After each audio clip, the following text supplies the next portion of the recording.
whispers in the morning as I look in your This February, the month of love and self-care, at SAFM we're celebrating with you, spreading love to all. Let's embrace kindness, connection and self-care. And as always, SAFM will continue leading the conversations that move us through love, wellness and everything in between. This month, let's love ourselves, love each other and keep the conversation going. SAFM, leading the conversations that move us. 'Cause I'm your lady and you are my man. You think that reheating leftovers would be quick, right? But somehow they're still cold, so back in they go, and still cold. By the third time, you just eat them anyway. But you know what's faster than reheating leftovers? Well, that's getting your car covered online with Suntam. It only takes 2 minutes to switch, and all you have to do is visit suntam.co.za. Suntam, this is freedom. The Full Circle with Bridget Masinga, Monday to Friday, 1 to 3 p.m. Friday night and I'm all alone.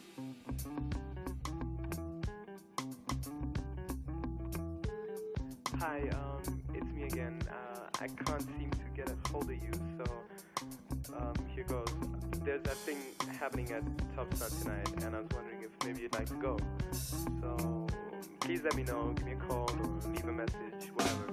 She loves teddy bears and bunny rabbits, puppy dogs with dirty habits, golden hair that flows when she moves, taller than me in her new designer shoes. That's okay, we're not even a couple.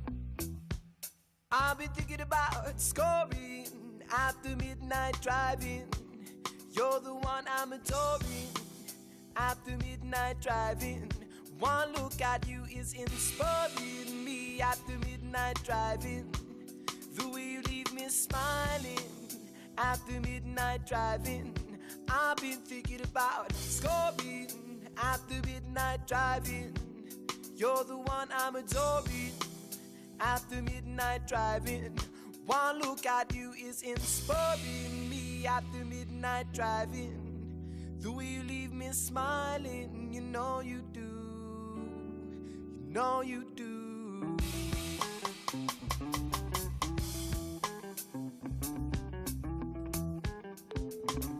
Hey, me once again. Pick up, pick up, pick up. We can probably still make it if we try. And you don't want to miss this one. It's a good movie. Call me.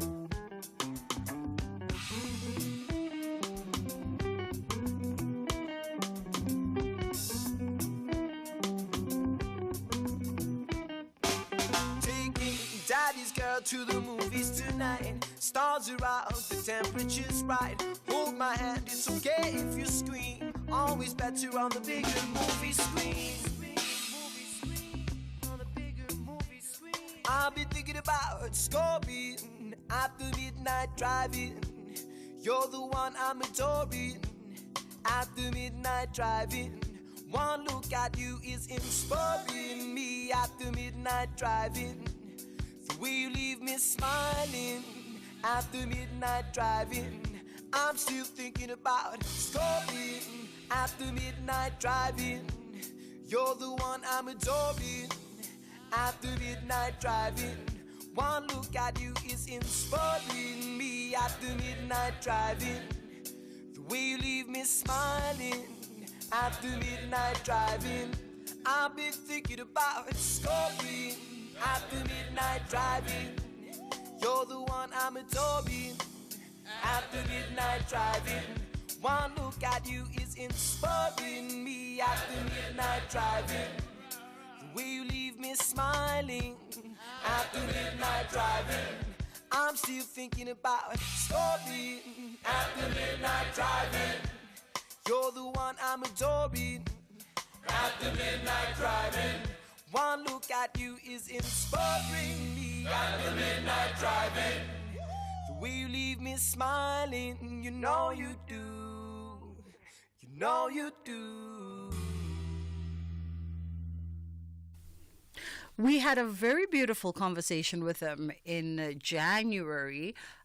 Got to catch up with all the band members and talk, just the genesis and the evolution of 340 Mil and how they've come to the decisions in recent years to pull away from each other as a group, but while still maintaining personal relationships and still collaborating in other ways and still creating music in other spaces, but not necessarily as the movement of 340 Mil. And ultimately then deciding to come together for a one night only, one time only South African tour that is coming up, in fact, on the 15th of March. Those tickets are on sale and it's going to be featuring some special guests. So they're coming together again for one time only South African tour. If you've been missing them in the live music circuit, you can catch them on the 15th of March. Hey, how are you doing today? I hope you had a great weekend amidst all of the political exchanges and back and forths, and we live in interesting times, I tell you. You wake up one morning and everything seems to be fine. You go to sleep, you wake up again, and there's calls for the EFF's CIC to be considered as an international criminal, and then there is responses being people being told to go to hell. It's interesting times in the political arena, right? There's so much, I think, for political analysts at the moment and political scholars to dissect and to analyze and really delve deeper into. We are in for a very, very interesting ride. And I think the question now with the developments that have unfolded over this past weekend, that have added on to the discourse of the country is, where do we all stand? Where do South African and U.S. international relations stand at this point? And will they be able to ride out the wave? So it's still an ongoing conversation. And then, of course, there's the discourse that's happening in all of our social platforms, the fracturing of the groups of we did this and we didn't do that. And it's been an interesting couple of days. And so we thought that you'd like to start the week, at least for the next 2 hours, just taking your mind off some of the most serious matters of the day, and focus on matters of equal importance, but not leaning towards the political, leaning more towards the social. And we're going to be in conversation with the Oppenheimer Memorial Trust, and they're making a call to say that the time to act is now, and they're answering the call of the basic Minister of Education, who's called for the private sector to really roll up their sleeves and help ensure that every child has access to good quality ECD programming. And we'll find out exactly what that all entails and what are some of the commitments perhaps that are coming out from the private sector. Speaking of, live music and performances, we're also going to be catching up with Brad Holmes of Baseline Live, and they're embarking on the Road to the Baseline Fest, which is an annual thing. But part of that, they've got an incredible program that they've been running, which is the Live Music Lab program. And it's opening up for the new cohort for March. So if you want to work in the live music space in particular, this program could be of benefit for you. There is a crisis, a mathematics crisis in South Africa. That bell has been sounded for many years now, and we'll have that conversation around how that potentially becomes and poses a threat to economic stability. That's all coming up in the first hour of the show, and then I'll clue you in as to what's up in the second hour of the show as we get closer to that. 061-410-4107 is our WhatsApp line. If you'd like to chime in on any of the conversations, you're more than welcome to do so. 086-000-2032 is the number that you can call us on. Bridget Masinga on SAFM. So, as we cast our eye on other equally important matters of the day, we're going to be catching up with Tracy Webster, as the CEO of the Oppenheimer Memorial Trust. We know that early childhood development is the foundation of a thriving society, and ensuring that every child has access to quality early learning is essential for South Africa's future. And this is a conversation that's been Memorial Trust is plugging in to the call by the Minister of Basic Education. How are you doing this afternoon, Tracy? I'm very good, thanks. How are you? I'm great. Thank you so much for taking the time. And this has been an ongoing conversation in the country, but one that we still need to lean a lot of focus and emphasis on, just the importance of ECD. Absolutely, and I do think that there is good news here. First of all, I think the Department of Basic Education, when they took over the portfolio from the Department of Social Development, they've been very strategic about building their plan around how we ensure every child has access to early learning, and also placing a big emphasis that early learning needs to be quality. But I think what they've done, which is astounding, not only have they, is their research incredible, they have a real handle on where the unreached children are. They've built platforms and systems to really get ECDs that are offering early learning programs into the net through their platform. But they're also building a social compact, which is with NGOs, with the private sector, and with themselves to align on the vision. They've developed very clear programs around how we can all get involved, and they're very serious about meeting their targets by 2030. I couldn't be more excited right now. Yeah, I mean, it sounds like the blueprint is there to really just turn around the shortfalls and the shortcomings of the ECD programs in the country. The blueprint is there, and I think they're very defined programs. So, for example, the program that we're working with them on now is called the Mass Registration Drive, Bana Pele. And really it is around ensuring that every single ECD meets the compliance from a health and safety perspective, as well as an infrastructure perspective. And once they meet that compliance, they can then unlock the government funding of 17 Rand per day per child, which will go a long way for those ECDs to be more sustainable, to ensure that those children are well fed, and then to really focus on delivering quality outcomes for those children. So it's a fantastic partnership for all of us to get involved in. Yeah. The Thrive by 5 study painted a very concerning picture of access to early quality learning. And part of what they isolated was that approximately 1.3 million children aged 3 to 5 are not enrolled in any form of early childhood education. And that furthermore, only 45% of those who are enrolled meet cognitive development benchmarks. Let's talk about, what are the biggest obstacles preventing more ECD centers in this regard, whether it's from registration and, of course, the Banapile and how you guys are going to address some of these issues. Sure. So I think you're absolutely right. There are two things. One is, how do we ensure that every child has access to an early learning program? So we really need to, scale up NGOs to really get small businesses up and running in the communities where children aren't being served.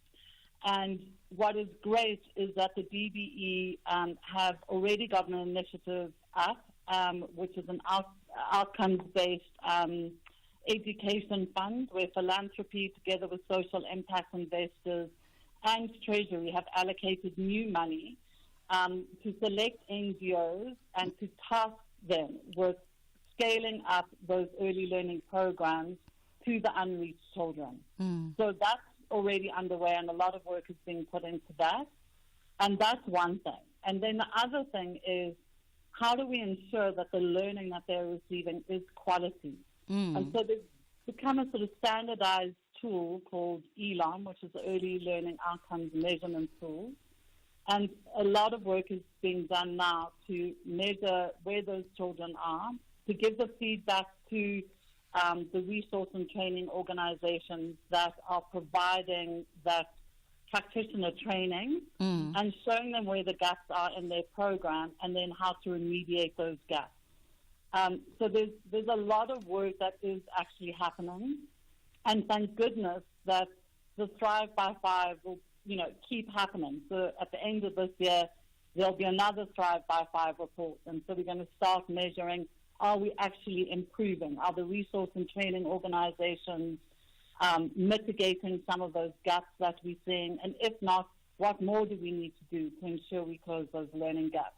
So it is huge, and the scale is enormous, but I think the tools are in place and the programs are in place to be able to address it. We just need private sector to come together and meet the government in the social compact going forward. And that's one of the most important elements, right?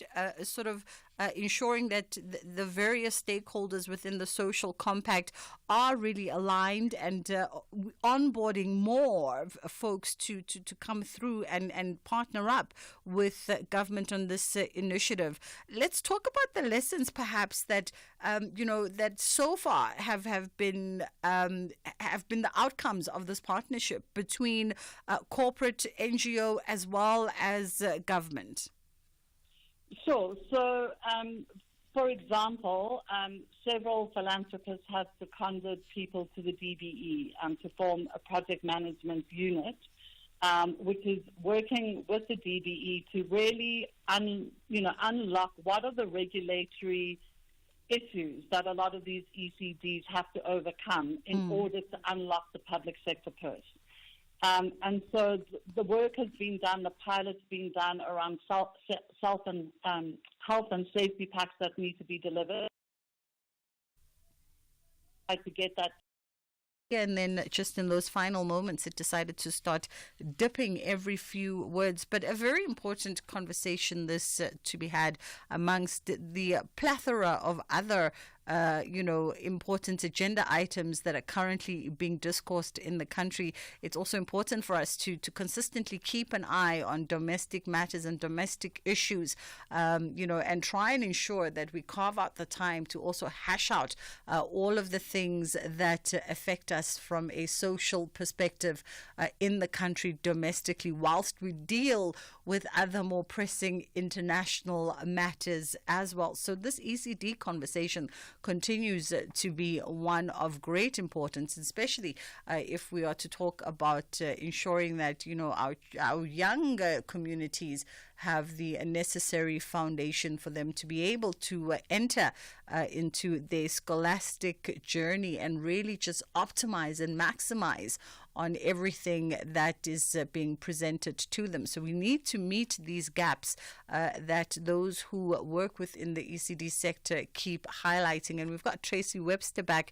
Apologies for that, Tracy. Don't know what happened there on the line. But we were just traversing the ground about the social compact between private sector, government, as well as NGOs, and some of the learnings that maybe have already been built from some of these partnerships. Yes, so as I said, that several philanthropists have seconded people to set up a project management team. They've really unpacked, how to roll out this mass registration and what's hindering NGOs from getting there.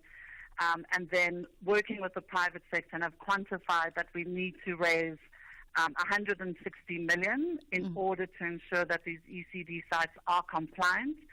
And we're looking to set up an infrastructure fund that we'll have confirmation shortly around who in the private sector is going to be holding that and managing the execution of the delivery of that, to ensure that, that 160 million from the private sector will allow those ECDs to unlock the 590 million rand, to ensure that they get the 17 rand per child per day. And so that's the kind of leverage, that's the kind of partnership we can do, and it's at scale and it's national.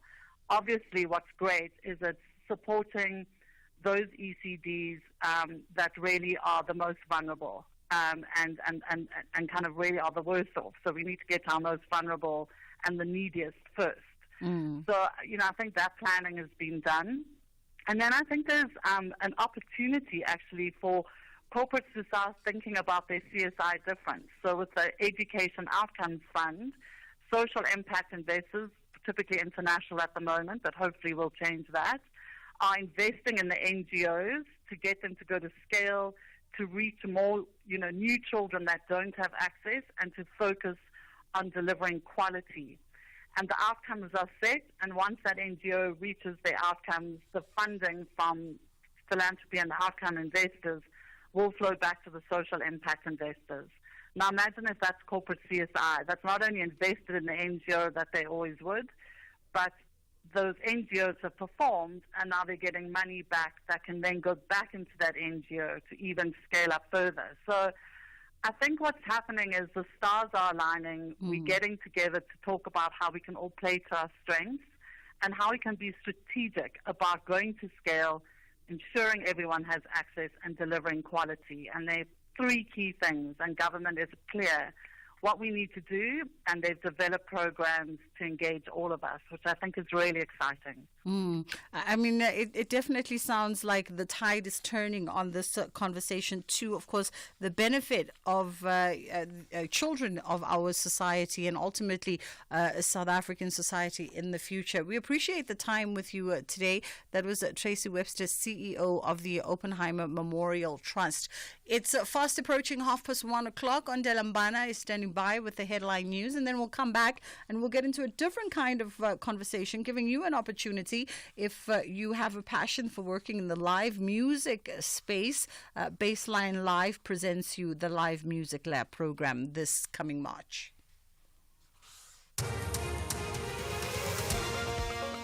Thank you, Bridget. In the news headlines, the Road Traffic Management Corporation and the Hawks have arrested 7 traffic officials suspected of alleged corruption in Tabazimbi, Limpopo. The vehicle examiners and clerks are suspected of taking bribes and selling driver's licenses. Search and rescue operations for alleged illegal miners trapped in a mine shaft in Rotterport, west of Johannesburg, has been temporarily called off due to safety reasons.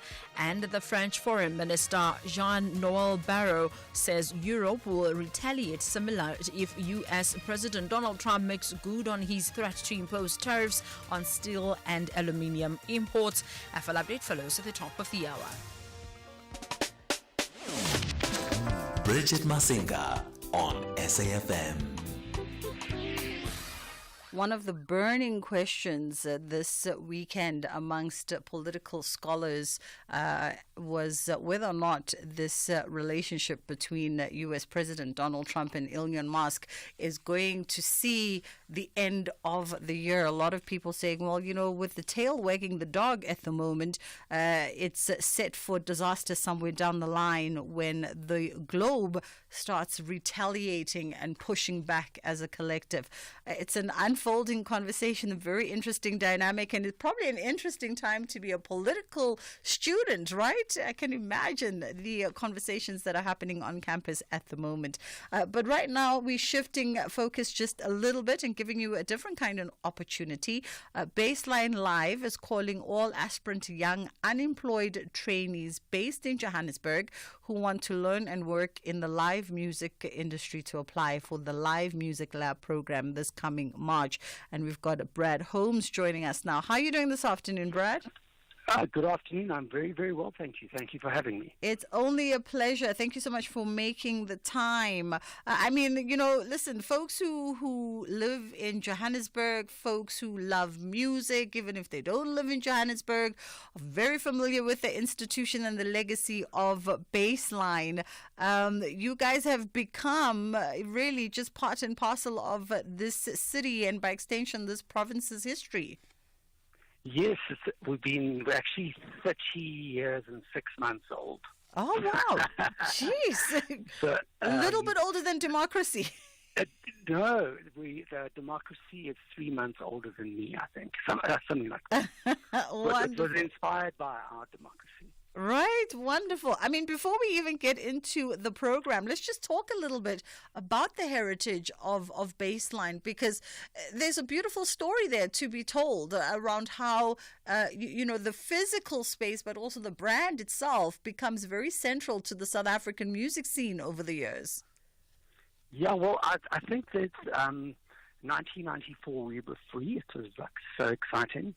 I'd been running away from the military for 8 years. I didn't have to run anymore. But I think the thing was there was just South Africans wanted to be together. And jazz novel for it. I mean, have in common, which has music, which is a brings people together. So that went on for 10 years. We sort of did a lot of brand sweat equity, if you want to call it that, with Baseline Jazz Club. It was like the greatest time in my life, and it was just so that music was brilliant, and musicians were so inspiring. It blew my mind. And then we moved to Newtown and stayed there until 2016. And in Newtown, we really changed and went into a lot of quieter hip-hop, punk, Afro-pop, anything that was culturally significant and where music was good, So, and we didn't really, so it became a sort of a multi-genre, multi-music venue, but which was 1,000, so it was substantially bigger, and it was a great business. And then we decided at the end of 2016 that we wanted to just go into festivals and artist management predominantly.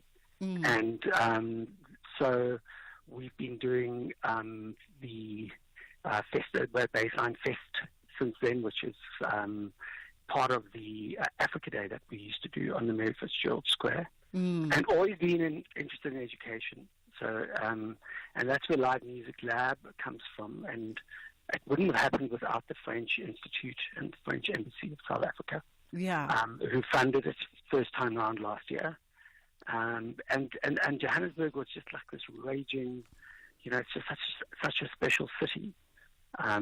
So all the lecturers, so we get professionals in to come and lecture. So the idea is to get people who are in it, working in it, and giving them a curriculum that they can work off and teach. Yeah.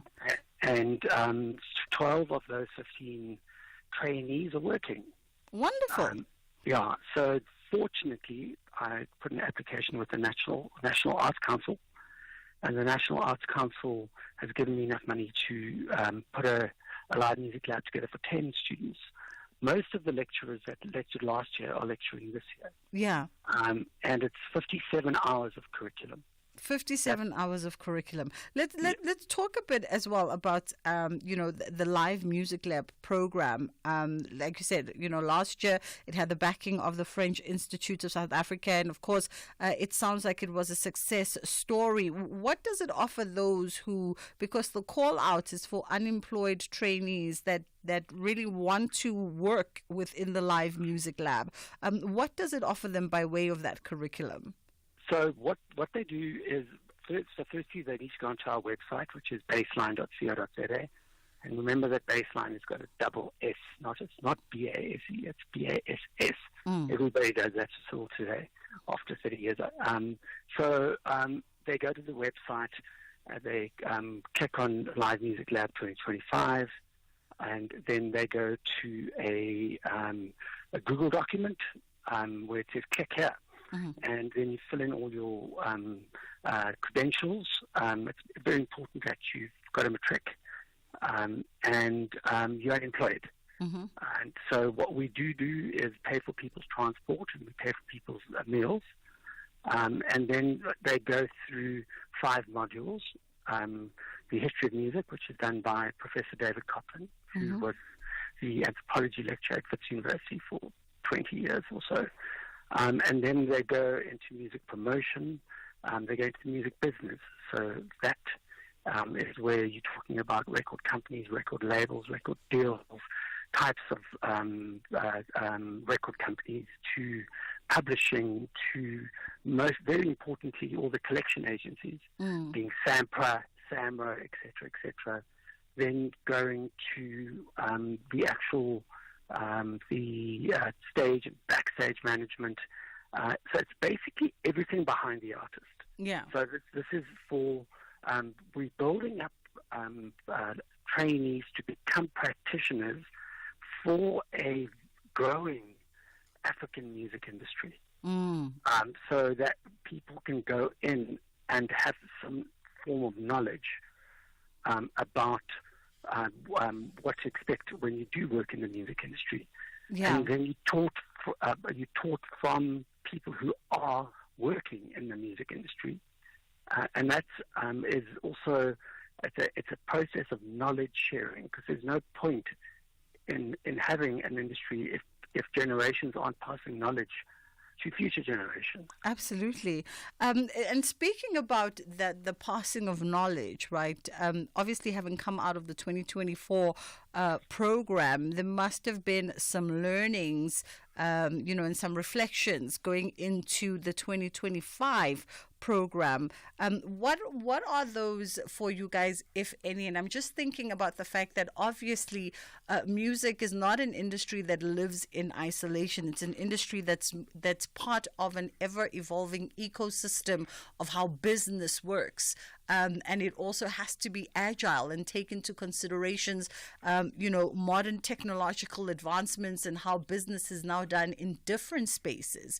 Were there some learnings? So I would say that the learning from my perspective, what I found the most heartening is how far people travelled, how early they got up in the morning, how they didn't miss a lecture, how dedicated they were. I didn't realize how much people have to go through to get 2 lectures timelessly. I think the idea is, if I'd look from a learning's perspective, is a lot of tweaking on what we've done, and making it better. We learned from Live Music Lab Cape Town, which was also a very successful run. And then I learned from Live Music Lab Maseru, and now we're busy doing, got somebody doing research on Malawi. So the process is to learn, tweak. So sort of a proof of concept that you tweak, and then hopefully getting to a point where you're doing 3 months, then a year. And do what they do in many parts of the world, where you go and do, it's not it's a live music degree. That would be the sort of very, very long-term process. But we've got the best music schools, and you can see that by the people that they are producing, and the standard of our musicians is incredibly high. Yeah. You've got Carlo Mombelli in the mix. He's one of the greatest bass players we've ever had. And KwaZulu-Natal's got a brilliant music school. So has Pretoria. So has Cape Town. Yeah. So they produce these great musicians. And now we need to start producing great practitioners. Absolutely. Brad Holmes, just once again, for anybody who's interested, just give us the portal and, of course, the cutoff date for applications. It's 21 November, not 21 November, goodness, 21 February, and there are lots of applications. So we close at 100. So if people want to apply, they must apply. I can imagine by the end of this week they won't be able to, so they must push. All righty. That was Brad Holmes with Baseline Live. It's just gone 2 o'clock on the Full Circle with myself, Bridget Masinga, right here on SAFM. We're going to take a quick pause, and then we're going to come back, and we're going to get into the conversation around this mathematics crisis in South Africa, which is a looming threat to economic stability. The whispers in the morning as I look in your This February, the month of love and self-care. At SAFM, we're celebrating with you, spreading love to all. Let's embrace kindness, connection, and self-care. And as always, SAFM will continue leading the conversations that move us through love, wellness, and everything in between. This month, let's love ourselves, love each other, and keep the conversation going. SAFM, leading the conversations that move us. 'Cause I'm your lady, and you are my man. The National Pulse, weekdays, 3 to 6 p.m. In terms of the ANZ's response to what Donald Trump said, a lot of your thoughts around the response has been less to Trump, but more to AfriForum. Why so? Because we know, and I'm sure you also know, that they have traveled to the U.S. in particular to speak about this very issue that Donald Trump is responding to. That's not being the first time that they had done so. We are responding to them in the main because they are South African.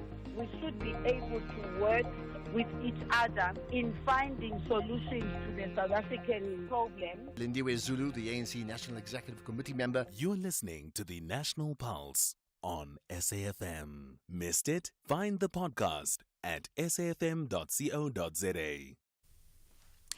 All right, as we continue to discourse, by the way, just casting my eye out on the telly at the moment, coming through on SABC News Channel 404 right now, is that one-on-one sit-down with now former EFF MP and former EFF CCT member, Dr. Mbuyiseni Ndlozi, as he finally speaks out after months and months of speculation as to what was going on within the party dynamics, the personal and professional party dynamics. Then he was rather quiet for a couple of months, and he is finally shedding some light on everything that unfolded, and of course his future that has been in question for many weeks. So if you do have a vested interest in that, SABC News right now is bringing you that conversation on Channel 404.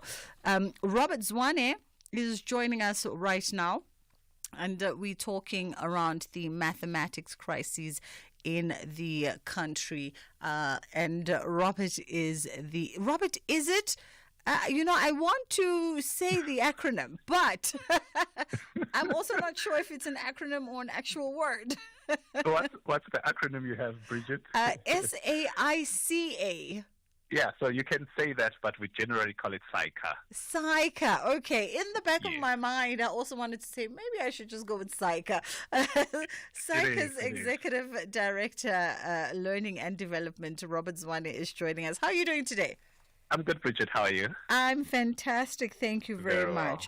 So South Africa is celebrating, we had, record-breaking matric results coming in at 87.3%, which was really a lot of players in the education sector were saying this was the goal and the plan. 5 years ago, as put in place then by the minister and the sector and all the support structures. And whilst it's something to celebrate, but there's also a pressing issue that SAICA identifies amongst other stakeholders beneath the surface, and that is, of course, the decline in learners that are taking up mathematics. Absolutely, Bridget, and good afternoon to your listeners. So for us, and you indicated rightly so, Bridget, that those results are worth celebrating, and we must celebrate the learners that have done well, the class of 2024. With that said, we also are interested in improving education in a holistic kind of manner, and mathematics is one of those subjects that's a gateway subject to many occupations in high demand. So if we ensure that kids are taking mathematics and they are passing mathematics well, that means they are then able to pursue careers that are in high demand. If you look at the numbers, like you said, record high performance from the class of 2024, we celebrate that, yes, but we also concerned that mathematics in terms of numbers is still not where it ought to be. If you look at the number of learners that are taking mathematics, that number is quite low. But that's also not just the problem. We also look at the pass rate in mathematics with being at least those who are passing with 60% or more, that number we find to be quite low. If you look at the demand for us as the accountancy profession or chartered accountancy profession, but there are other professions as well that are fighting for that number that is passing with at least 60%. So for us, that is a concern that we ought to be looking at, and that is why SAICA is running several initiatives in partnership with the provincial departments of education as well to ensure that we are assisting in that regard. And these also include, Bridget, our teacher development initiatives to ensure that we're seeing results that are good. But again, that, Bridget, is looking at the problem for the learner that's already in the pipeline. There are conversations as well at a policy level that ought to be had around the improvement of mathematics as a subject at a school level. Yeah. Then I wonder if whether or not the sort of the introduction of subjects like maths literature, whether or not that has sort of aided in this crisis now, because I think back to when I was in school, right? Yeah. We had mathematics. Now, when you talk to kids, you need to be specific. Pure maths, mathematics. We had mathematics, and in there were all the usual suspects: algebra, geometry, etc., etc. And the only option that you had if you were struggling was to drop to standard grade. And if you really went to a school that was a little bit more relaxed around their academic passes, they might even let you consider lower grade. But with a high pass rate at lower grade, like with a high pass percentage. Is part of the conversation perhaps that this introduction of maths literature kind of created a curveball that might be coming back now to affect South African learners and ultimately, the economy moving into the future?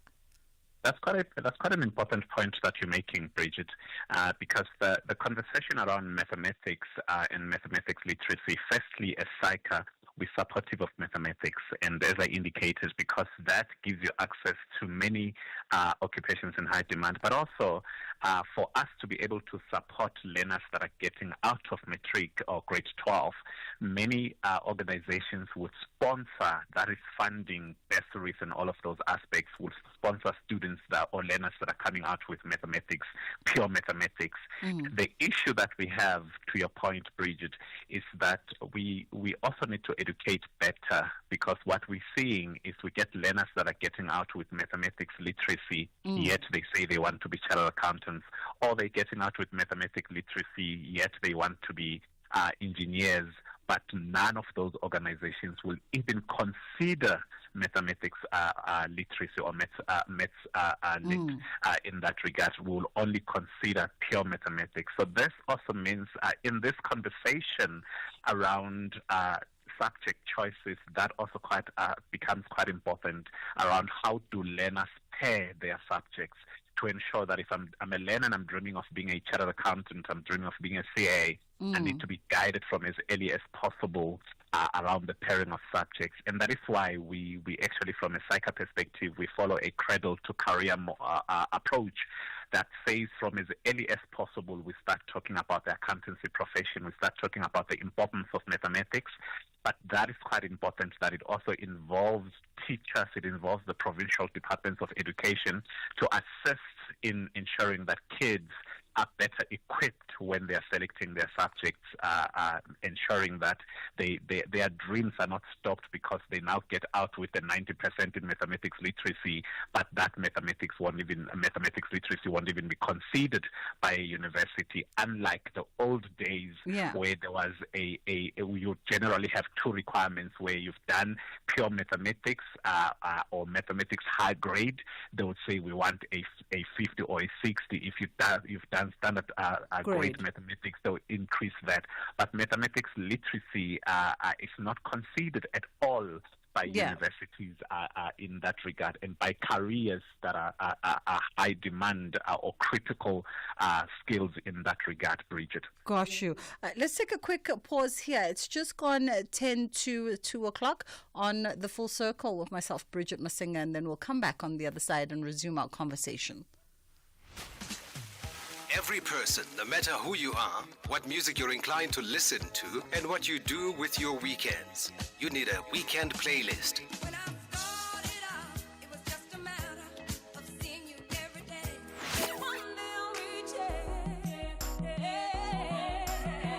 It's that musical mix of music that accompanies the lazy weekends, whether catching up with friends and family or just taking some time to reflect.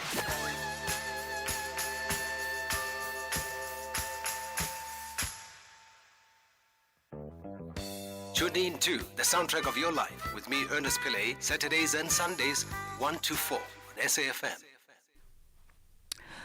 Ever stood in front of the fridge hoping for a quick lunch decision only to find nothing? So you just order what you had yesterday. Well, getting your car covered online with Santam is faster than deciding what to have for lunch. It only takes 2 minutes to switch. All you have to do is visit santam.co.za. Santam, this is freedom. You are listening to The Full Circle. As we get back into our conversation with Robert Zwane, who is SAICA's Executive Director for Learning and Development, and we're having a conversation around the mathematics crises in South Africa and how that could potentially pose a threat to economic stability. And I guess this is a good time to explore that, the implications for economic stability and global competitiveness if this issue is not addressed and addressed ASAP. Absolutely, Bridget, because if you look at that issue around mathematics, we talk about unemployment, we talk about ensuring that our kids, as they get out of matric, they're employable. So all of this is actually a circle that goes back to our economic performance as a country. So it's quite important that when we think about this, we also think about it as a holistic challenge and not just a maths-only issue and not just a Department of Education issue. The resources, the training of educators, the CPD for educators, all of those aspects need to be looked at. And that is why as SAICA, we also call upon other strategic partners to say, let's not make this a government problem only. Let's all come in and assist where possible. We don't believe in the growing of our own timber as SAICA. We look at it from a wider South African national imperative level that all these kids need to be, we need to ensure that they get out and they're employable. And that can only be done when they get out of matric with a mathematics that takes them somewhere that they can be funded in all of those aspects as well. Are there initiatives perhaps and interventions that, whether it's yourselves as an organization or other sort of industry and sector players that are sort of aimed at promoting mathematics education that you are plugging into the Department of Basic Education and having conversations around? There's quite a number, Bridget. If I look at SAICA, and we pride ourselves in these initiatives, I've already indicated that we look at it from a cradle to career. So at a basic education level, what we do as SAICA is we also ensure we look at this problem, one, at the kid that is already in the pipeline, and then we look at it as to how do we influence policy. When it comes to the kid that's already in school, we run several initiatives where we try to make mathematics as easy as possible for learners already at school. Our flagship initiative, as an example, is our maths development camps. And these we run during our winter and summer camps. And you find in all of the provinces, in partnership with the provincial departments of education, we bring kids. If I use one of the camps, we would have 400 kids in a camp. They are housed in one location. We bring the best teachers in the province. And in that week, all we're doing is we're doing maths, and focus on other subjects as well, but creating awareness around the importance of mathematics, but also offering a lot more assessments, a lot more practice for kids.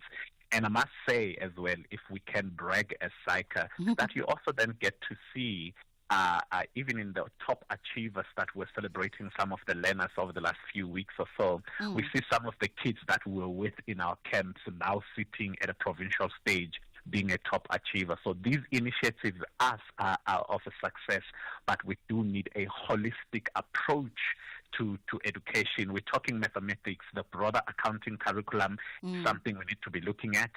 The boy learner child needs to be looked at as well, because we're seeing more the girl learners in terms of numbers, even in success rates. Where's the boy child? So we need to focus on all of those aspects at a very holistic level. But we also partner with other organizations. Our camps last year, as an example, were funded by one of the finance seekers, that's Facet. And we partner on our problem-solving course for teachers with or for maths educators with the South African Maths Foundation. So we run several initiatives in partnership with other stakeholders. And we also, Bridget, bring the university student into the classroom with the learner, so that we can make education accessible to the learner. They can see role modeling already in that regard. So there's a number of initiatives that we do, from our Maths Olympiad and all of those, that are showing a success. But while we're doing those initiatives at a strategic level, we all need to stand up and partner with the provincial department or departments. We need to partner with the national department on how can we strategically drive maths forward. Absolutely. I mean, you've said a mouthful there, and I think just from a minuscule contribution from a community and family perspective is to begin to understand the implications of the choices that kids make at, that sort of entry into senior school, into high school, and the confusion around the interpretation of maths literature versus pure maths versus, whatever else when it comes to real life choices in about 4 to 5 years' time. So I think if you're a parent and you're listening to this conversation, perhaps you start by getting some clarity for yourself and your kid. If you're in grade 7 already, entering grade 8, and you have to start making those choices come grade 10, that you know exactly what is the implication of maths literature versus mathematics in any of its forms. Robert Zwane, thank you so much for unpacking this conversation for us. Very important conversation indeed to be having. And Robert Zwane is SAICA's Executive Director, Learning and Development, and unpacking just the looming crises around, the lack of pure mathematics or mathematics learners, graduating and matriculating from high school with a solid maths foundation to give them those choices in, potentially having gateway careers, high net worth, great gateway careers. It's 2:00 now, and it's time for us to get into the news. And remember that Essential Cover from Outsurance pays out claims in cash, allowing you to choose your very own panel beat, and all you have to do is SMS 43187 and SMS CAR to 43187 now.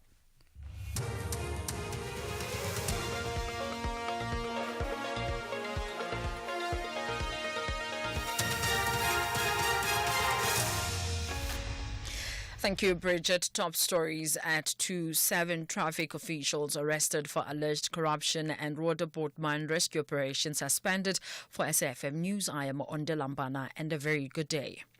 The Road Traffic Management Corporation and the Hawks have arrested 7 traffic officials suspected of alleged corruption in Tabazimbi, Limpopo. The vehicle examiners and clerks are suspected of taking bribes and selling driver's licenses. They are allegedly part of a syndicate of traffic officials and driving school instructors selling driver's licenses in the province. On Friday, 11 traffic officials and 4 driving school instructors were arrested in Lephalale. RTMC spokesperson Simon Zwane. These arrests bring to 18 the number of suspects arrested since Operation Combination started on Friday last week. 11 suspects have now been linked to corruption at Lephalale Licensing Department, and they are all in court today applying for bail. Search and rescue operations for alleged illegal miners trapped in a mine shaft in Rotterport, west of Johannesburg, has been temporarily called off due to safety reasons. It's believed that the 3 mine workers were trapped underground after their pulley system snapped while they were in the shaft. Johannesburg Emergency Services spokesperson Robert Mulawudzi says they are searching for alternative routes to access the trapped illegal miners. We reached the makeshift platform where there's a hole which leads to makeshift stairs. That area is actually dangerous for the rescuers, hence the decision to terminate the operation. We are looking at other avenues to try and see whether we cannot use any other avenues, but we cannot do that with the maps which we have, because that is the only area which we can be able to move in. We are told also that the illegal miners, that was their first attempt to get into that area. A search is continuing for a missing man who reportedly fell off a boat in the Hartbeespoort Dam in the northwest yesterday. The National Sea Rescue Institute says it received a report from local children after witnessing the incident near the Eagles Landing, Peakenwood Estate. Spokesperson Craig Lambinon says witnesses have described seeing the boat turning in circles before it ran aground. The South African Police Services, Police Water Policing and Diving Services, assisted by NSR Hartbeespoort Dam, Strategic Rescue Unit and Hartbeespoort Marine Law Enforcement, are continuing in an ongoing search for a man missing after being witnessed falling out of a boat that ran ashore. At approximately 1700 hours 30 on Sunday the 9th of February, NSR Hartbeespoort Dam duty crew were activated following a report from children who raised the alarm after they had witnessed a man falling out of his boat near to Eagles Landing, Peakenwood Estate. The casualty boat was reported to still be underway without the single occupant on board. NSRI arrived on the scene and while approaching at the boat, witnessed the boat running aground. The KwaZulu-Natal Cooperative Governance has condemned criminal attacks on essential services. This after hijackers took an Eskom employee for 8 hours and stripped the power utilities bakkie of its parts. The department spokesperson Senzelwe Mzila says the incident took place in the Ndlangubo area at Empangeni on Saturday. The incident has left Eskom traumatized. Mzila says the MSC, the Reverend Thulasizwe Buthelezi, considers such attacks to be economically counterproductive. The MEC believes that these attacks against essential workers who are dedicated to serving communities are unacceptable and undermine efforts to ensure reliable access to basic services like electricity and water. The MEC has also highlighted the increasing frequency of such incidents and their detrimental effect on communities. The MEC has appealed to communities to work together with law enforcement agencies to ensure the safety of service delivery personnel. The French Foreign Minister Jean-Noël Barrot says Europe will retaliate similarly if U.S. President Donald Trump makes good on his threat to impose tariffs on steel and aluminium imports. Barrot says there will be no hesitation in defending the interest of the EU. China has implemented its retaliatory tariffs on $14 billion worth of U.S. exports. The BBC's Nomia Iqbal has the details. Mr. Trump said he would charge import taxes of 25% on aluminium and steel imports to the US on top of existing metals duties. He imposed similar tariffs during his first term, but later granted trading partners exemptions. The largest sources of US steel imports are Canada, Brazil and Mexico. In a post on social media, Canada's Innovation Minister Francois-Philippe Champagne said the metal was used to support key industries such as defence, shipbuilding and car manufacturing. He added Canada would continue to stand up for its workers and its industries. Recapping the top story, the Road Traffic Management Corporation and the Hawks have arrested 7 traffic officials suspected of alleged corruption in Thabazimbi in Limpopo. I want to Lombard for SFM News headlines at 2:30. And that's the news for this hour. Theft, accident and 1 million rand liability cover, all covered by Outsurance Essential. And you can get a quote today by simply SMSing car to 43187. Outsurance Essential is low-cost insurance for older cars. Aneli, a 39-year-old woman, pays only 291 Rand a month for her 2005 Hyundai Gets 1.5. Now, with Outsurance Essential, accident claims are paid in cash, so you can choose the panel beater that you want to use. Top this up with your motor warranty, which covers the mechanical and electrical breakdowns. Get saving with Outsurance Essential for unfinanced cars that are older than 5 years and valued at less than 130,000 Rand. SMS car to 43187. That's car to 43187 today. And remember that Outsurance is a licensed FSP and licensed insurer, and T's and C's do apply.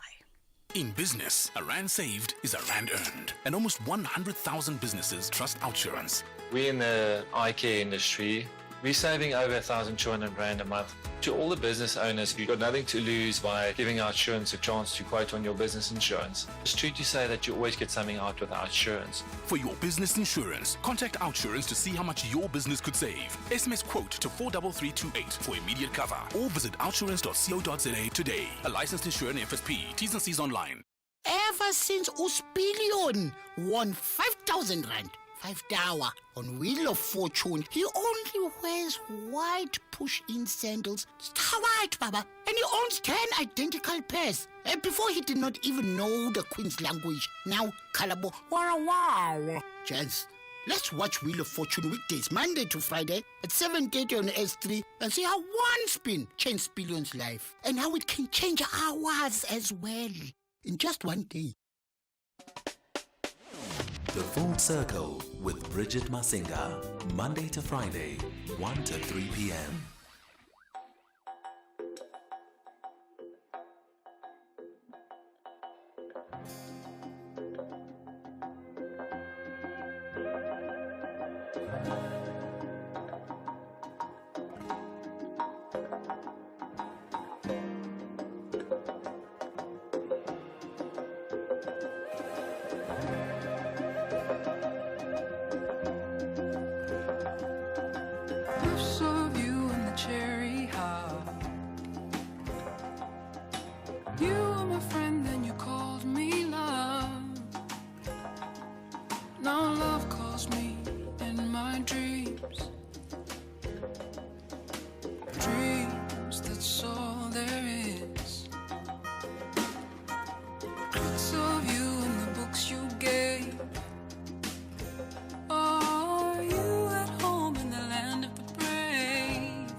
Between the lines, only in my dreams.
chase the sun, try to freeze the time.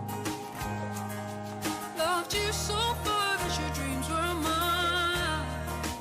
Dreams, that's all there is.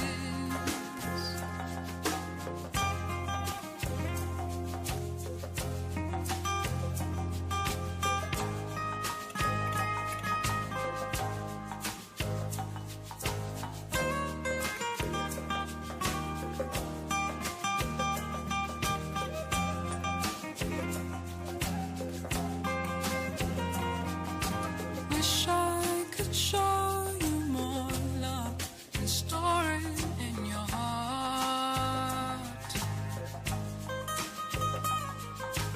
Wish I'd inspired you to fight for our place in the ark.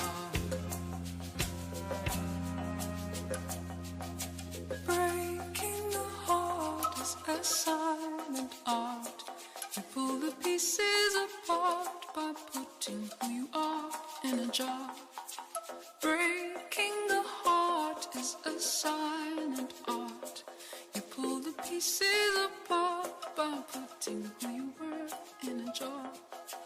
Breaking the heart is a silent art. You pull the pieces apart by putting who you'll be in a jar. Breaking a heart is a silent art. It's a silent art. It's a silent art.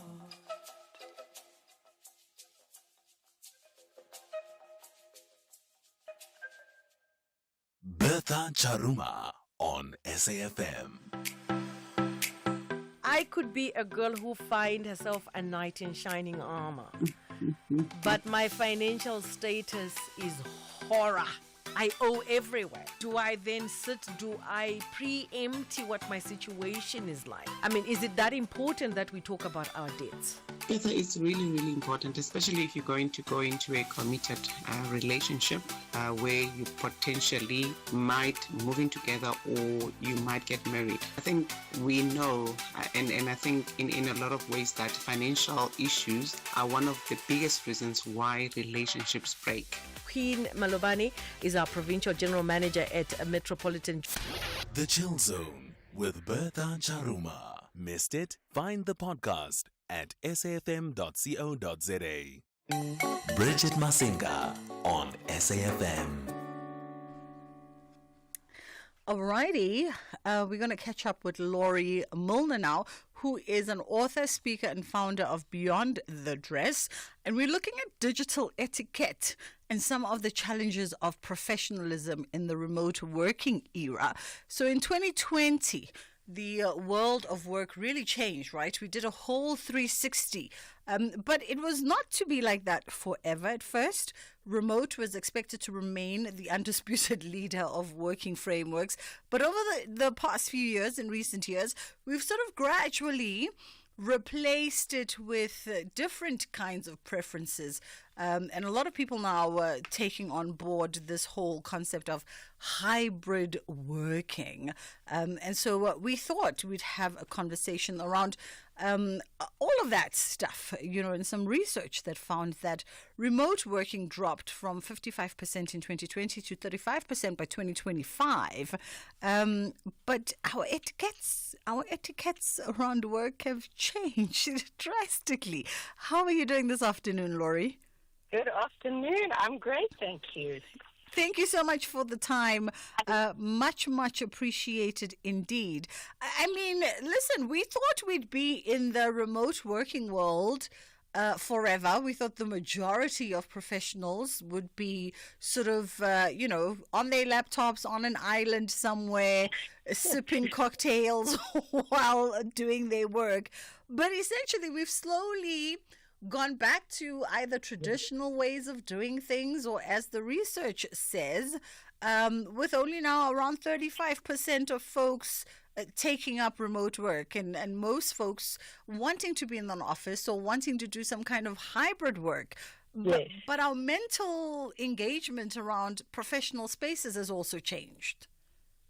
100%, and it's interesting because, as you said, I think some of remote is by choice, and some of it is employers going, "You will be in the office 2 to 3 days a week now," and it's just, and for me, as you were talking, the way that bridges both worlds, whether it's the days that we are hybrid, the days that we are in the office, comes down to your personal brand, and it's really around how do I want to show up. Not only to myself, how am I showing up in other people's minds? And it's about what is the promise that I'm making. So if I'm in the office, it's asking yourself, whether in the office or remote, what do I want to be known for?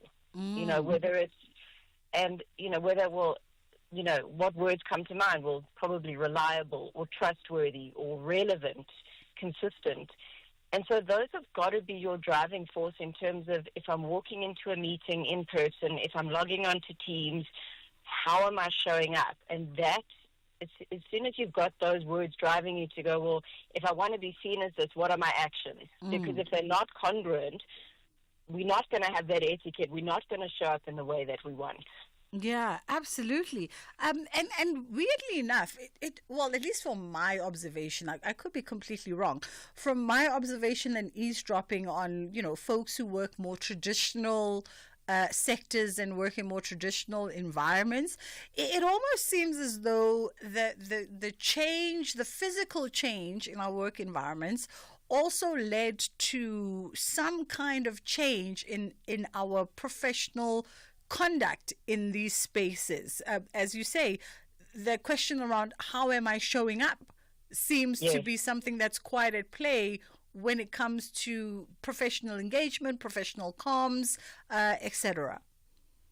Absolutely. And I think, as you said, environment's got a lot to do with it. And I think perhaps as we were at home more and things were a lot more relaxed, we would show up differently. But whether we're in person, whether we're online, you've got to ask yourself, am I being appropriate to the environment, authentic to me? And what I've seen even with clients is in a traditional, a more formal space, whether it's banking, whether it's legal, whether there's an expectation of how you should show up, especially when you're client-facing, there was almost a tendency towards the more informal. And not only is it impacting the individual, but then the reputation of the company, because they don't see it as, oh, there's Laurie. They're seeing it as, the company brand. So I think people need to remember that it's the little things that make a difference. So it's not, I always have my 4 Ps, whether you are in person or whether you are remote. And for me, my 4 Ps, because this is how you start to make impact in other people's minds. I mean, the one thing is being punctual. Because if I said to you, Bridget, imagine you were trying to get hold of me and I was even 2 minutes late to answer the call, immediately you're thinking, why did I book her? She's not, this is not the kind of person I want to deal with. So even those 2 minutes get people thinking, well, can I take them seriously? Are they credible? Whereas perhaps the individual didn't even think about the 2 minutes. But also preparing, are we taking that seriously? So if we're going into a call, if we're going into a meeting, who am I meeting? What are the questions I need to be asking? Have I prepped? Have I researched? So even that, just showing up, thinking that you've put in the work ahead of time. But then I think the biggest one for me is about participation, because we could do all the prep, but the way that we build ourselves, the way we show value, the way that we really do show up is by asking those questions, sharing those insights. And I think what stops a lot of people, and maybe one of the other things is as we were more informal, the cameras were off. We can't do that now. That's where we create connection. That's where we can read what's not being said with nonverbal. So also being able to participate. I know sometimes we all have the voice in our head that goes, is it going to sound right? What if I sound silly? But it's missed opportunities if we don't. And then we just become known as the sweet person who doesn't say anything. And then the last one is presence. And I think that's been a big thing, sometimes. And I know you spoke about COVID. It was almost a form of survival. People multitasked because it felt like there was so much time and our hours were just being taken away, whether it was online schooling or all the other things that came up. But just showing presence. So if you're online, have the camera on, make sure you're engaged, ask questions, really be there. They always, I laugh, and the name will come back to me. It was a brilliant TED Talk, and she said, all these things about showing you present, about nodding your head, you don't have to do that if, in fact, you are genuinely present and listening. True. Very, very true. Let's take a quick pause here, Laurie. We'll come back and continue our conversation. It's just gone 20 past 2 o'clock. The Yellow Guys have a top-class plan to play elite rugby to remain in the top 5. But second-place Giants, the Red and Blacks are undoubtedly chasing the first position. This is the top 14. Clermont-Auvergne collides with Stade Toulousain on Sunday, 16 February at 10 p.m. Live on SABC Sport on DTT Channel 4. Also available on SABC Plus and SABCSport.com. Proudly brought to you by SABC Sport. For the love of the game. Santam can cover your car in just 2 minutes. That's faster than sticking to your New Year's resolution to eat healthy, then immediately reaching for the leftover pizza in the fridge and deciding it's a reward for surviving day one. Get your car covered in just 2 minutes so you can live in the moment, not in the worry. Visit santam.co.za. Santam. This is freedom. Santam is an authorized FSP, a licensed non-life insurer and controlling company for its group companies. SAFM 104 to 107 nationwide. All right, as we continue our conversation with Laurie Milner, who is an author, speaker, and founder of Beyond the Dress, and we're just tackling the challenges of professionalism now in the remote working era or the hybrid working era. And a lot of employees are able to serve customers, right, 24/7 across multiple channels. But the maintaining consistency, personal connection, and maybe even service quality, something that a lot of folks are saying that it's proving challenging in this new remote hybrid working environment. And all of that speaks to a sense of professionalism, right? Absolutely. And I think that the word you said that is everything is about consistency. And it's, so I think whether it's, and I've had so many conversations with my clients around this when it comes to managing customers is, even sometimes there's a fear of delivering bad news or sharing, there's a delay here. But professionalism is about handling that head on, saying, okay, this is what's happened. There is going to be a delay. This is what I'm doing to handle it. I'm going to update you every hour. And even if nothing's transpired, at least still managing the expectation to say, I said I was going to come back to you. Because I think what we need to realize is sometimes we can't always solve everything. Sometimes there's a few moving parts. But professionalism is making that person feel heard because you are waiting for some sort of feedback to feel like, well, once I've got this information, I can share it. Yeah. But the silence, when you are on the receiving end, it feels like no one cares, no one's there, are they taking me seriously? And so it's, even if there's not necessarily a tangible thing to report, but saying, I'm on it, and this is what we're doing about it. So I think that goes a long way. And consistency. So how do you, whether it's moving from whether it's, a hybrid or in person, the digital should translate into physical promises.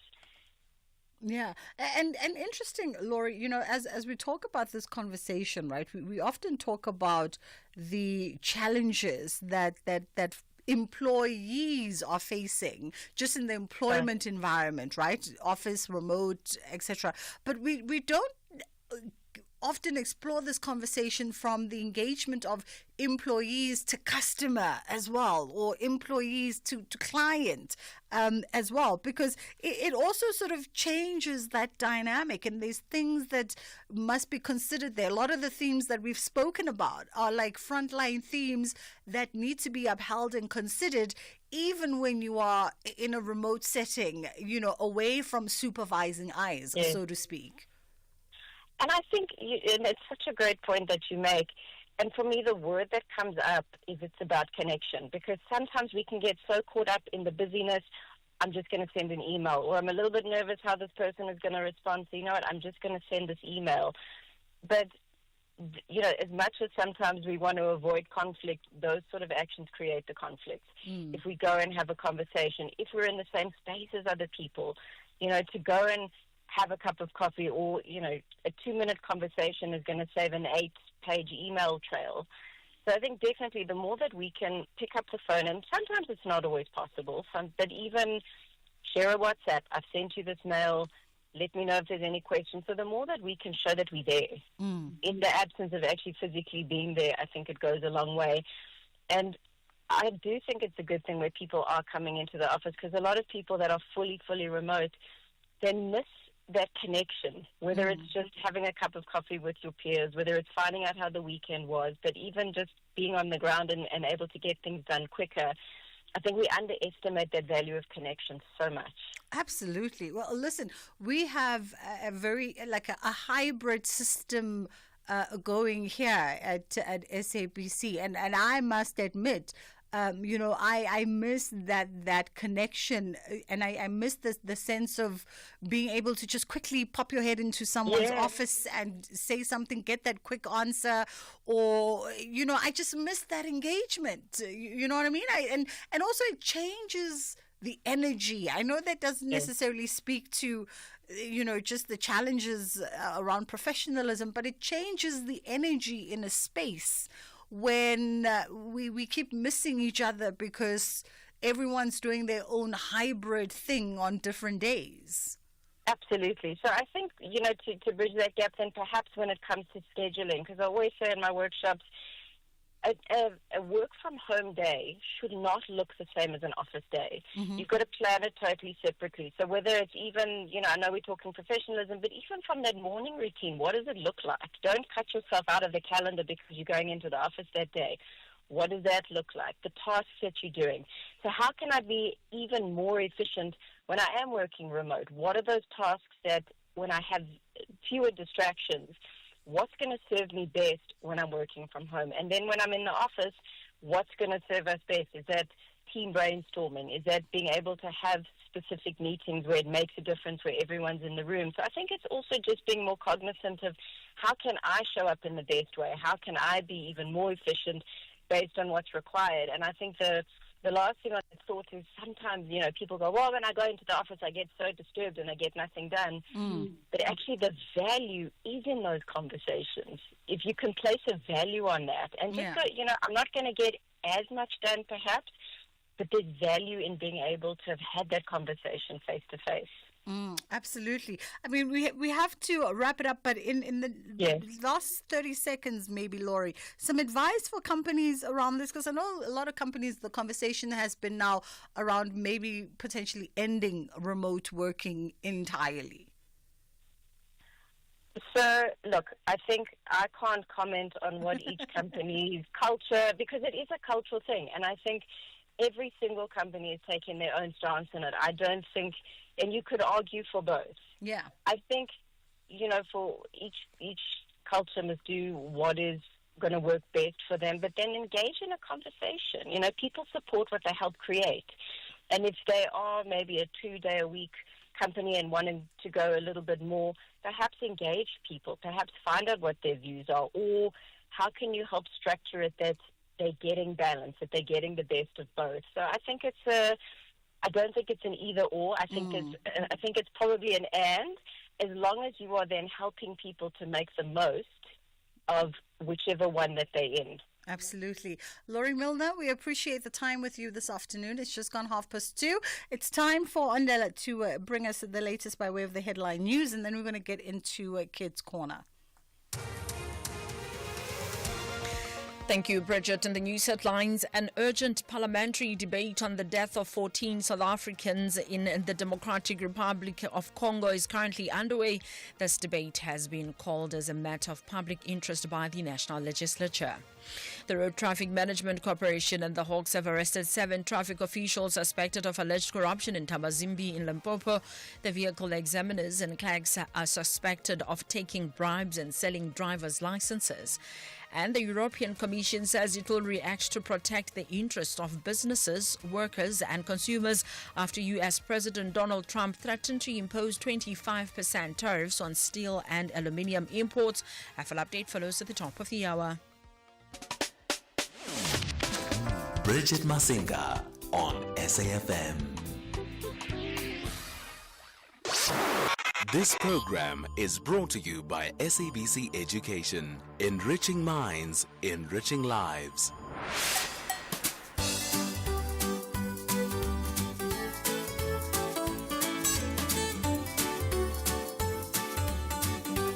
Good day, my name is Monet in Govera. My favorite thing to take to school in my lunchbox is maybe a sandwich with fried chips. And if I could add anything to my school lunch, it would be fruits, because that's what you really find in my lunchbox. I don't really finish my lunchbox at school, but then if I feel hungry in an extreme way, then I do finish all my food. What I do with the food that I don't eat at school is that maybe I'll give it to my friends, or when I get home, I eat it as a snack. If I could design my dream lunchbox, it would have colorful features, maybe designs, and in it would be a variety of healthy and yummy food, maybe like sandwiches, crackers, cookies, things that are nice.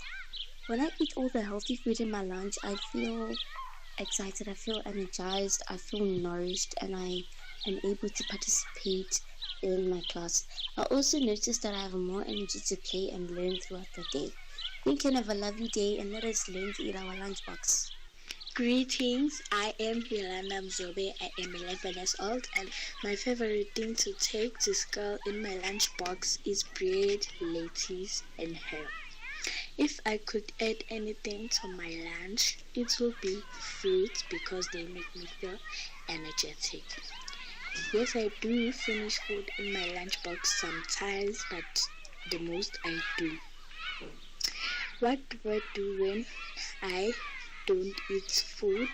I keep it in my bag, then when I reach home, I will eat it.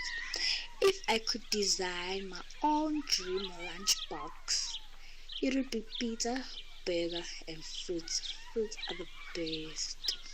I feel energetic when I eat healthy food in my lunch. As I do notice more energy for playing and learning when I eat healthy food, I will be able to learn. But when I don't eat a lot of healthy food, I will feel like sleeping and feel starving. Thank you, everyone. Hi, my name is Domela Munareng and I am 13 years old in grade 7. So, my favorite thing to carry in the lunchbox is mostly pizza and mostly that only. Then, if I could add anything to my lunchbox, it would be an apple, because it gives me energy and strength during the day to go through it. I don't mostly finish my food in the lunchbox. I usually just have leftover food in there. I usually give it to my friends who are hungry or just want some food. Then if I could design my own dream lunchbox, it would look like a boy sitting on the moon, staring at the sun and all the other planets with stars all around him. Then on the inside it would have so many spaces for each and every category of food which you have.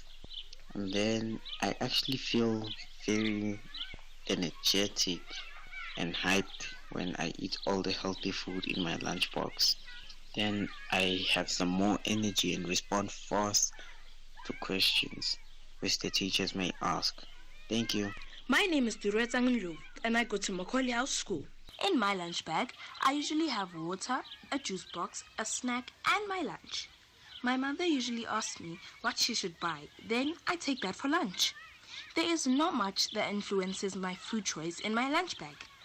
Yes, sometimes I get home and I have lunch that is not finished, so then I eat it at home or put it away. I don't finish my lunch at times because I have enough food in my tummy, so I don't want the rest. I think for lunch boxes to come home empty, a good amount of food that will last the child the whole day should be packed. The child should not have too much or too little food. My name is Potamacha. I normally have a sandwich and some fruit in my lunchbox to school. Yes, I choose what I want in my lunchbox. What influences my food choice is wanting to stay healthy. I sometimes do go back home with food still in my lunchbox. Sometimes because I don't have time to eat or I wasn't too hungry. Parents should put in food enough or not too much so they don't come back home with their lunchbox not eaten.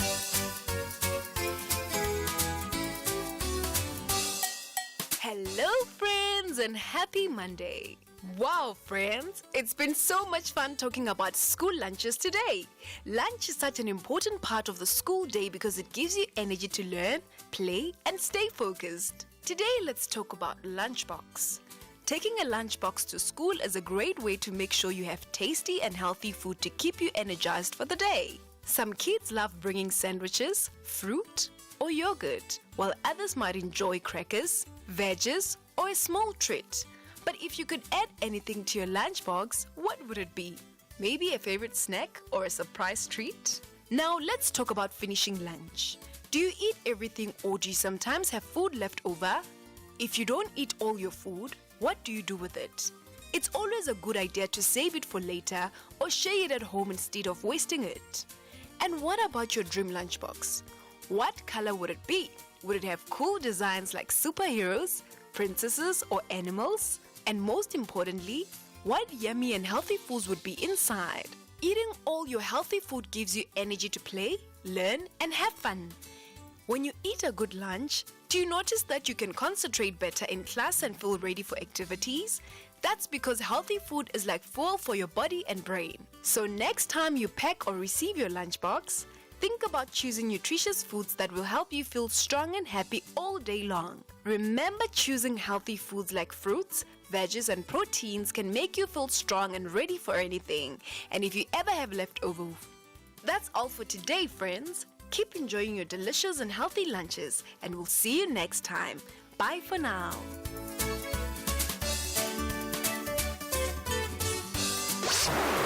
This program was brought to you by SABC Education. Enriching minds, enriching lives. These are the weekend shows on SAFM.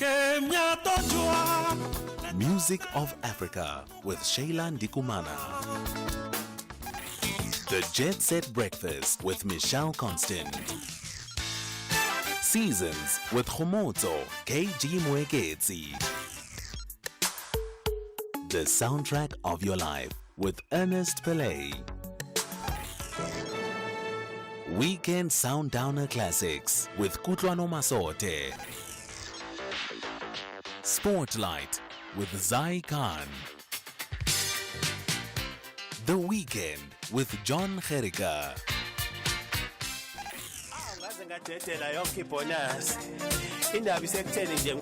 Rhythm of Africa with Shayla Ndikumana. This is SAFM.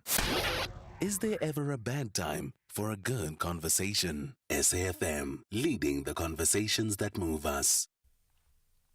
All right, getting into our last conversation of the day, we're catching up with the FGSA's Managing Director, Michelle Duplessis. And the FGASA is revolutionizes nature guiding sector with professional body status, and they're transitioning towards becoming a SAQA recognized professional body. But listen, we'll find out about all these technical terms together in this conversation. How are you doing this afternoon? Hi, Bridget. Very well, thank you, and thank you for the opportunity. Thank you for the time. Maybe let's get an understanding as to FGASA, the full length, as well as some context and background.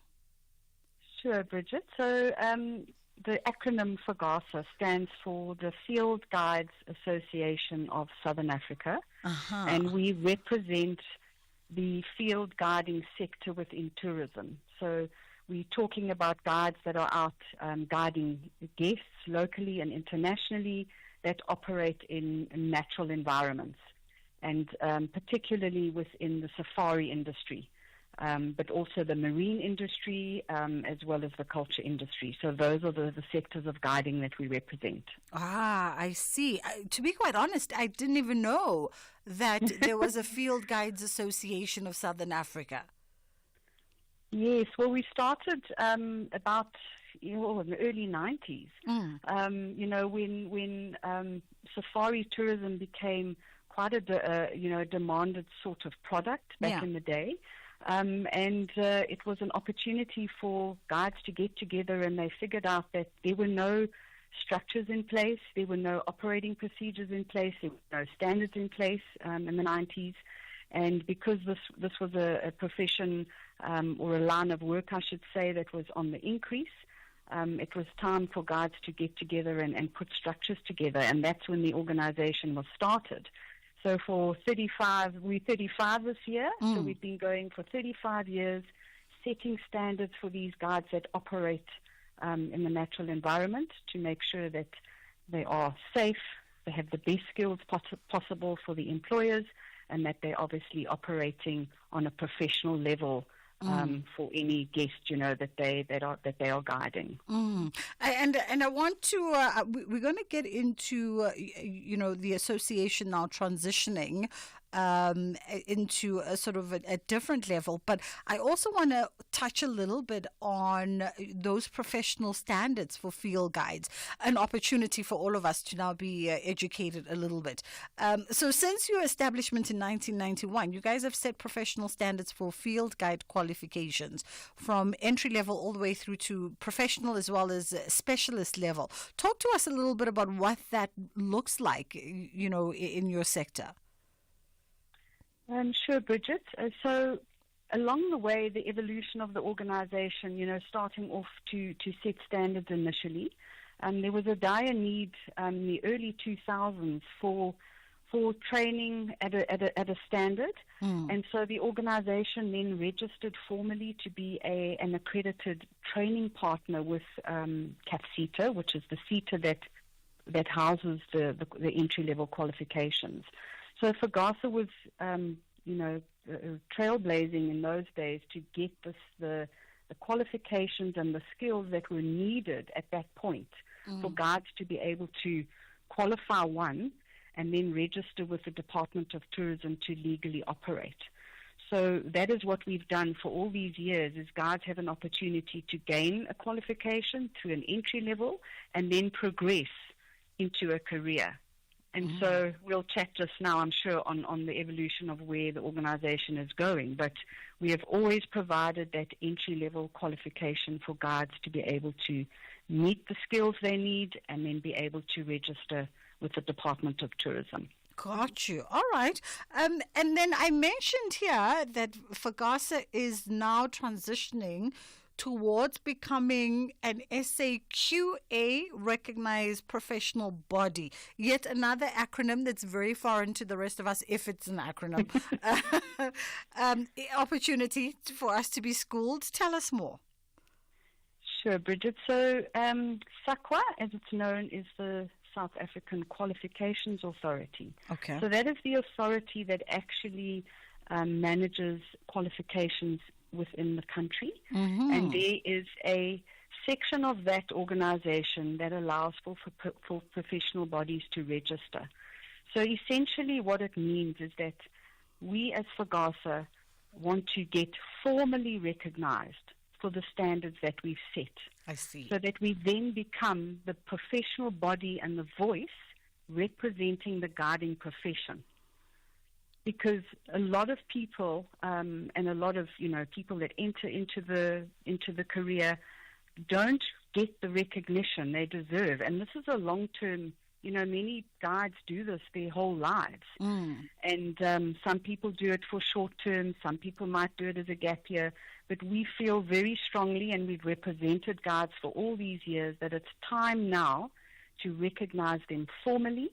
That it's a recognized profession where they can advance in their career, gain higher levels, gain specialized skills, and then we are integral in representing that. And we then become the voice for that profession, just like any other profession. Got you. And the skills that these guides need to acquire along the way to be at a standard where employers, I don't know if you've ever been on a safari experience. I'm a safari queen.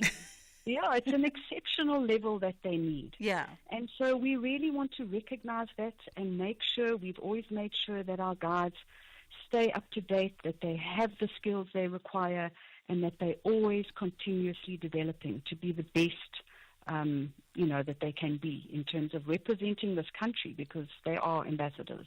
Absolutely. And talk to us a little bit as well about, how, if at all, this also aligns with just the government's tourism goals going into the near future. Well, a couple of years ago, the government has put a strong emphasis on professionalizing tourism. We are very aware that tourism is a big part of what South Africa offers. And so that was one of the main factors that we considered when we decided to embark on this new journey, was to be a significant contributor, to continue. We've contributed for many, many years to the sector. We now want to formalize that, and it falls perfectly in line with professionalizing guiding. And we want to make this available to every guide that would like that opportunity to be a professional and to be recognized as a professional. So in terms of, transformation and that sort of thing, it is now open to everybody. And we look forward to that, because we hope that we can raise the standard across the board. And so you guys there at FAGASA, so you're no longer providing entry-level accredited programs, right, for nature guides from June of next year, if I'm correct? Correct. So look, there are phases here. We're calling it a teach-out process, because we've been a training provider for so many years. You cannot be a training provider and a professional body. So we had to make a significant change there. We had to relinquish the training, or we've had to in the interim. And we've had incredible support from CACITA on this. So we're on a teach-out process now to run out all the programs we have, all the learners that have enrolled and will enroll for the next 2 years. We have about a 5-year period to roll this out. So we have, we will teach this out, at the same time follow the route of getting formally recognized. Okay. And part of this speaks also to just the evolution of the organization, obviously, and the steps that now must be taken for the next chapter. Correct. Yes, we've engaged with stakeholders as much as possible. This is something that needs support. And to date, we've got an astounding amount of support. So we are very, very excited. Wonderful. Let's take a quick pause here, and then we'll come back on the other side and continue our conversation with Michelle. Whether it is a CCMA referral, problems with a mechanic, or unfair blacklisting, Clientele legal plans are affordable, and you receive up to 670,000 rands worth of legal services per year. We cover civil, criminal, and labor-related matters. Our legal team will be your support 24 hours a day. SMS SAFM to 32195. That's SAFM to 32195. Clientele General is an authorized FSP and a licensed non-life insurer. T's and C's online. Standard rates apply. In the Arena is a docu-series that takes an in-depth look at the life and career of the legendary tennis player Serena Williams, offering a behind-the-scenes glimpse into her journey, both on and off the court. It explores her rise to tennis dominance, challenges, and personal experiences. Do not miss out on a great story of incredible impact. Catch In the Arena on Saturdays at 3 p.m. on SABC3. Alternatively, at 9 p.m. on SABC Sport on DTT Channel 4 on Saturdays and Thursdays. Also available at your fingertips on SABC Plus. Proudly brought to you by SABC Sport. For the love of the game. You are listening to The Full Circle. We are in conversation with Michelle Duplessis, who's FAGASA's managing director, and that is the Field Guides Association of Southern Africa. And of course, they are changing things up a little bit going into the future. And Michelle, we were talking about the fact that you currently sort of phasing out current entry-level accredited programs, and you should be done with this by June of 2026. And a lot of folks who probably want to get into this particular sector of tourism might just be sitting anxiously now saying, well, okay, what does that mean, or what are the implications of that if I want to be an aspiring guide? How will this affect me, if it affects me in any shape or form? So, Bridget, it's a work in progress. We have a lot of partners that are our delivery sites where most of the training takes place. So we are working with those partners to ensure that they become registered themselves. And there are the various other options where guides can go and sign up. They can go and sign up to any accredited provider. They can get their qualification that way. So they shouldn't be anxious. This is being communicated, and it is it's a journey that everybody is going through. It's not just particularly the nature sector, it's the entire guiding sector. Okay. And then the role of the Quality Council for Trades and Occupations, is that now going to play a role in the new training framework? And how is it going to sort of engage with FAGASA's supporting the development of new qualifications? So they will represent, we will be registered hopefully with them as a formally recognized non-statutory body. They won't be, so the QCTO, which is the Quality Council for Trades and Occupations, that is where guides will be sitting in the National Qualifications Framework. Okay. So if you could just imagine, training is one thing and a professional career is another. So training will go through the usual channels into the future once the qualifications refine and get rescoped and re-registered. And then from that point, guides have the option to then join the professional body to gain access to a professional career, where they can then apply for designations, which then entitles them to be put onto a register, and that means that register is public with SAQA, which then means we can then apply a code of conduct to any guide that is operating. So that is the golden thread that will pull everything together, because guiding is about professional conduct and ethics at the end of the day, out of a training context. So training is training, and then you've got your professional career. So we have spent many, many years making sure that the guides that have come through our system operate at an ethical, professional level.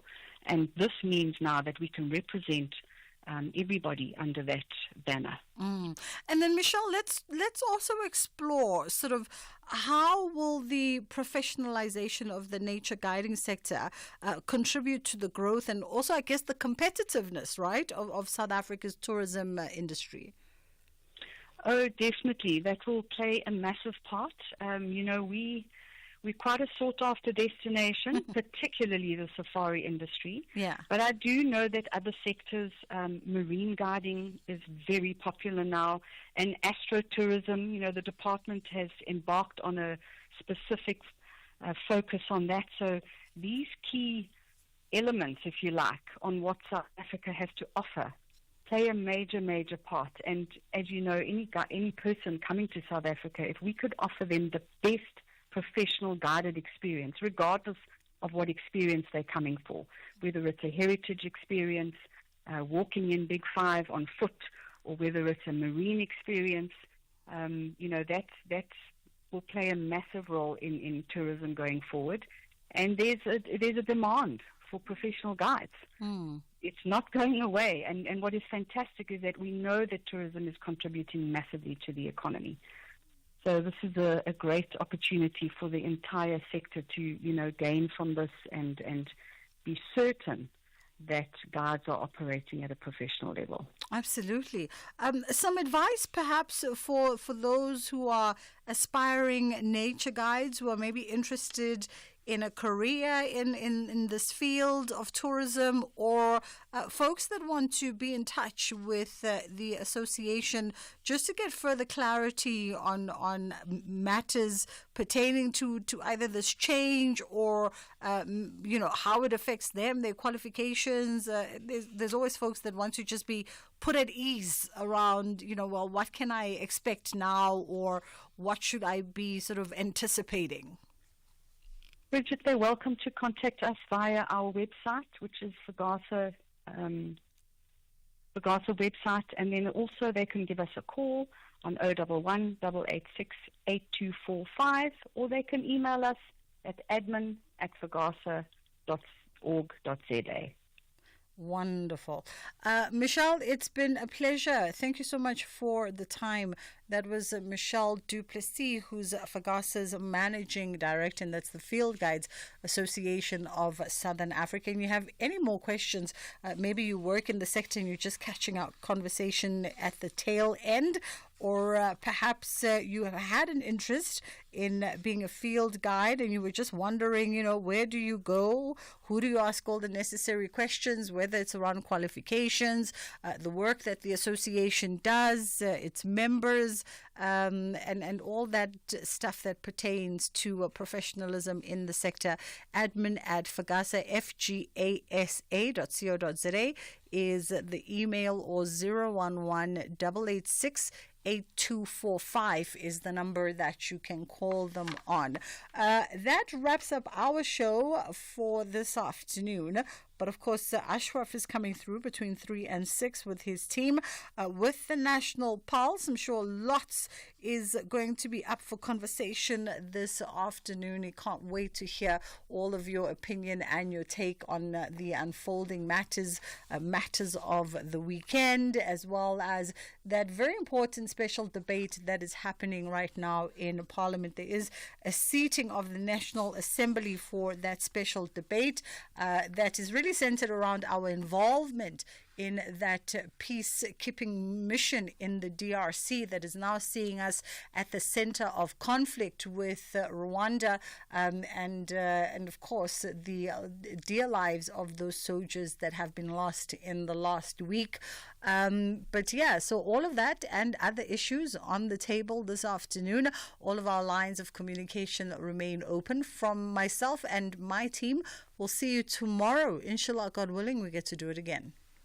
The whispers in the morning